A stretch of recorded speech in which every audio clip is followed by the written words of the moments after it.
Senadora Amy Marcos, saan mo na nga ba dinala ang pondo na para sana sa purpose na 13 billion na pondo para sa kanilang beneficiaries? Sabi mo pinatanggal mo ang budget sa purpose para sa beneficiaries at pinalipat mo naman sa programa ng DSWD.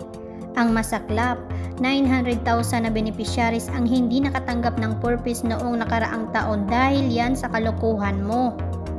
Pero ang mas masakit at dapat mong ipaliwanag sa taong bayan ang bali-balita sa loob mismo ng DSWD. Nasa 13 billion na pinaalis mo mula sa pondo para sa purpose. 5 billion dito ang ipinalagay mo bilang sarili mong budget sa ilalim ng AICS o Assistance Individual Crisis Situation. Ito ba ang pinamumudmud mo ngayon sa mga tao pag ikaw ay nangangampanya sa probinsya para sa inyong re-election 2025?